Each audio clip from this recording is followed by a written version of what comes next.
Are you looking for ideas to thank frontline workers or just to use those 8.5 by 11 inch papers? Hi, I'm Jess from JessCrafts.com, and I'm going to help you make the most of your crafty supplies and time. So let's get making. Today I have a new 8.5 by 11 inch paper busting template, which means it will make cards from 8.5 by 11 paper without making pattern paper scraps. Specifically, you'll make 4 A2 size cards with one piece of 8.5 by 11 paper. This is exciting because there's a lot of you out there who have that 8.5 by 11 paper, even though it's not the most popular size and you really want to get through your stash. This is also exciting because this video is a collaboration with Bitty Penny. I have mentioned her briefly on my channel before, but she is a super talented YouTube artist with a big heart. She has arranged the card drive for Uvalde, and so she was collecting cards for that community, and I believe that's still going on, but you can check her website. I'll leave you a link to her YouTube channel. But she does a lot with pattern paper and using your stash and economical card designs. I think if you like the things that go on my channel, you will like her channel, and you will like her giving spirit if you like, donating your cards, which is a big thing a lot of us do here on my channel. All right, to the template. This is a PDF, so you can download it at JessCrafts.com. You don't have to worry about the measurements I'm making, but I'm going to talk you through them just a little bit. You're going to take your 8.5 by 11 paper. You're going to cut it in half to 4.25 by 11 inches. Then you're going to cut off 2 3-inch pieces. So there'll be 4.25 by 3, 4.25 by 3 again. You're left with this 4.25 by 5-inch piece. You're going to cut that in half the other way so that you have one that's 2 1/8 by 5, 2 1/8 by 5. You do that on both halves, you get 4 pieces of each. You're going to take one 4.25 by 3-inch piece and one 2 1/8 by 5-inch piece to assemble your card. It is a super fast card because it's just 2 chunks of paper, which I really like because that means that you can get through your 8.5 by 11 paper quickly. And also there's a big old focal point for you to use for your work if you want to add a big word, or big, a word die, or if you want to add a bunch of images, etc. This sketch works well with non-directional pattern paper. Technically, I guess you could say that my stripes are directional because some of them are going to be horizontal and some of them are going to be vertical because of this sketch, but I'm okay with that, especially because I'm mixing them. You might have seen I'd cut 2 pieces of 8.5 by 11 paper, which means I'm going to get 8 cards in all, but you could just do it with 1 and you wouldn't have to mix the patterns. And in fact, the stripe actually looks kind of cool because you shift it, and so one piece would be vertical, one piece would be horizontal, and I think that would add some interest. So once I have cut my pattern paper, I need to cut my cardstock mats, particularly with this pattern paper I have, which is from Paper Studio and Hobby Lobby, although I did not buy it there. Not a big Hobby Lobby shopper personally. I bought this paper at a craft thrift store because I was having a hard time finding 8.5 by 11 paper, but an audience member had asked me for that size.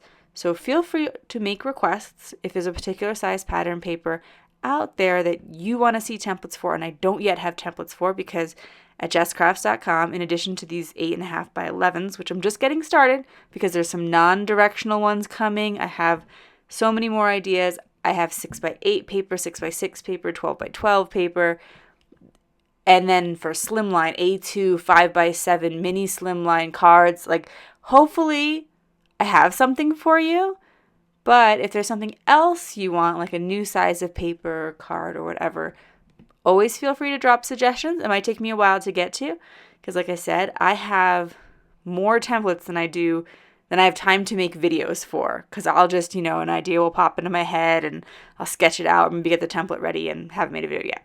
I am adhering all of this paper. It's kind of thin paper. So I'm using 110 pound cardstock. This is from, maybe it's 100 pound, but thick cardstock from Michael's Recollections. And it's a bummer because they only sell them in like color packs. And I use a lot of this red type color, this red color, but there's other reds in the collection that I don't use as much, and that is the bummer about buying your paper in those big collection packs, is that you get a whole bunch of colors at one time. And if there's one color you use a lot of, you can't just replenish that. So in that case, I've heard Paper Tray Ink and Gina K Designs are really great cardstocks at really great prices. I am using this thanks die from Altenew because I want to make some cards to thank firefighters in my community. The idea behind the Bitty Penny collaboration is, since we are both all about using card making as a way to serve others, and we both really enjoy donating our cards, we wanted to each come up with someone who we would want to make cards for and send thank yous for. And then, so over on her channel, you'll see more cards thanking, I want to say, if I remember correctly, it's postal workers, but frontline workers. So I'm using this thanks die from Altenew, and I'm using the stamp set called, it's Lawn Fawn Community Heroes, I think, or Village Heroes. And I colored the fire truck and the firehouse. I like this thanks die because it was actually really hard to find a thanks word that was printed instead of scripty. And I think that sometimes, especially because I kind of tend towards more like cutesy stamps, I think sometimes print looks a little better for that. So this was a little bit of a unique die.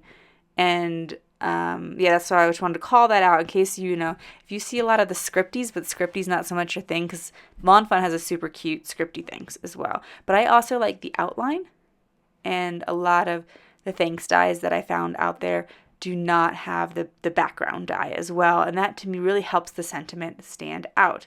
Now, if you are not the kind of person who wants to color your stamps, I have another idea for you as well. As I assemble these, what I'm going to do is there's that strip of paper along the left side, and then there is the other big chunk of paper, the 4 1/4 by 3 inch, and that overhangs. So I'm going to take an extra scrap of cardstock and I'm going to put it behind the part that is hanging over.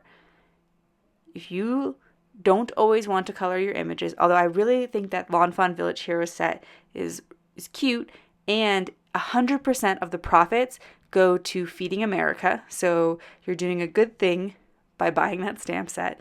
There's also these cute little fire dogs that I got from Digital Artsi on Etsy, and I'll link you to there as well, because I actually found it a little bit challenging to find little cute firefighter images, and so she was one of the only people. I just fell in love with her little, she has Dalmatians and elephants in the set, and I just thought a Dalmatian firefighter was so cute and perfectly fits in with the kind of thing that I would gravitate towards. If somebody had a stamp set that you could color with these, I'd love that too. So I'm going to add a little fake foam tape behind it, which is just some doubled up thick scrap cardstock, and I will adhere that to the card just for a little bit of extra interest. If you found this video inspiring, here's another video where you can find more ideas for using your crafty time and supplies. Let me know you like this video with a share to your crafty community, subscribe and click the bell so you don't miss the next template tutorial, and check the video description for product links. And be sure to check out Bitty Penny as well. See you in the next video!